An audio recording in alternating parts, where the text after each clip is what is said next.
అలానే మిసేసరావు పశ్చిమాసియాలో యుద్ధం తీవ్రతరం అయిపోయింది. ఇంధన కొరత రాబోతుంది. రాబోయే రోజుల్లో పెట్రోల్ డీజిల్ లభించడం అనేది చాలా కష్టం కాబోతుంది. అందుకే ముందు జాగ్రత్త చర్యగా బంగ్లాదేశ్ ఇప్పుడు ఆఫీసుల్ని క్లోజ్ చేసేసింది. కొన్ని ఆఫీసులకి పాక్షికంగా నిర్వహించే అనుమతులు ఇచ్చింది. మరి కొంతమందికి వర్క్ ఫ్రమ్ హోమ్ అనుమతులు ఇచ్చింది బంగ్లాదేశ్కి ఇంధన సప్లై చేస్తుంది భారతదేశం. రాబోయే రోజుల్లో మరింత పరిమాణంతో ఇంధన సప్లై చేయాలని చెప్పి బంగ్లాదేశ్ ఒక ప్రతిపాదన భారతదేశాన్ని పంపించింది. దాన్ని పరిశీలిస్తుంది భారతదేశం.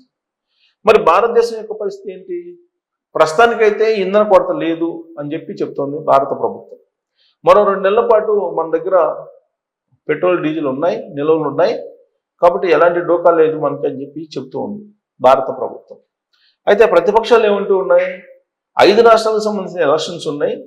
ఈ ఎలక్షన్స్ అయిపోగానే పెట్రోల్ డీజిల్ రేట్లు పెంచేస్తారు, కాబట్టి మీరు నమ్మద్దు కేంద్ర ప్రభుత్వాన్ని అని చెప్పి ప్రతిపక్షాలు చెప్తూ ఉన్నాయి.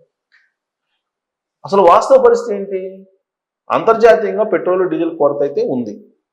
కారణం ఏంటి? హార్మోజ్ జలసంధిని మూసేసింది ఇరాన్. ప్రత్యామ్నాయ మార్గాల ద్వారా ఆయిల్ని దిగుమతి చేసుకోవాల్సిన పరిస్థితి ఏర్పడింది, క్రూడ్ ఆయిల్. మరి ఇరాన్ భారత ఆయిల్ నౌకలను పంపిస్తూ ఉంది. మరి కొరత వస్తుందా అంటే కొరత వస్తుంది. ఇంతకు ముందులాగా ఫ్రీ లేదు కాబట్టి ట్రాన్స్పోర్ట్ ఖచ్చితంగా కొరత వచ్చేటువంటి అవకాశం ఉంది. మరి అలాంటప్పుడు ఏం చేయాలి?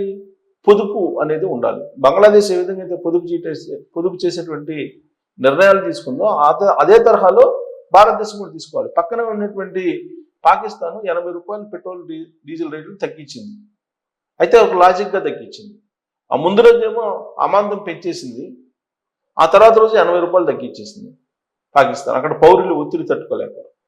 అదే భారతదేశం ఇప్పుడు కనుక పొదుపు చర్యలు తీసుకోకపోతే రాబోయే రోజుల్లో తీవ్రం అవుతుంది పెట్రోల్ డీజిల్ వాడకం అనేది.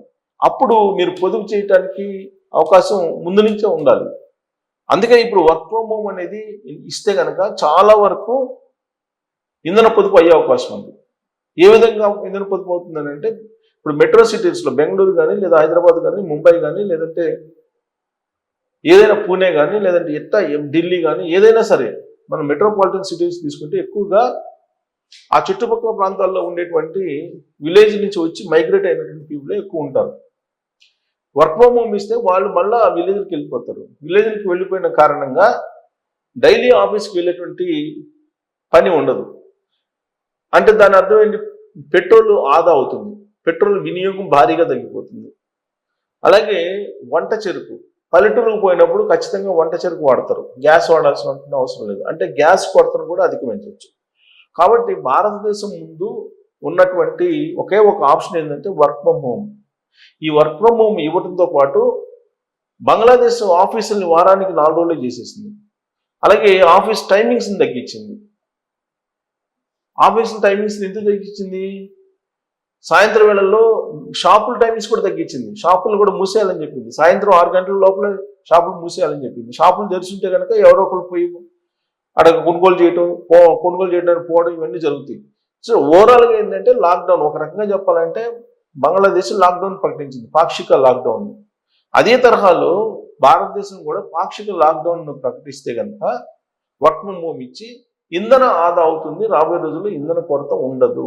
ముందు చూపు లేకపోతే ఖచ్చితంగా సంక్షోభంలోకి వెళ్ళే అవకాశం ఉంది అని చెప్పి ఇంధన నిపుణులు చెబుతున్నటువంటి ప్రస్తుత పరిస్థితుల్లో మరి వర్క్ ఫ్రమ్ హోమ్ లేదంటే ఆఫీస్ వేళలు తగ్గించడం, వీక్లీ 4 days మాత్రమే ఆఫీసులు పెట్టడం అనేది ఇంధన పొదుపుకి పరిష్కారం అవుతుందా అనే దాని మీద మీరు కామెంట్ చేయొచ్చు. Thank you.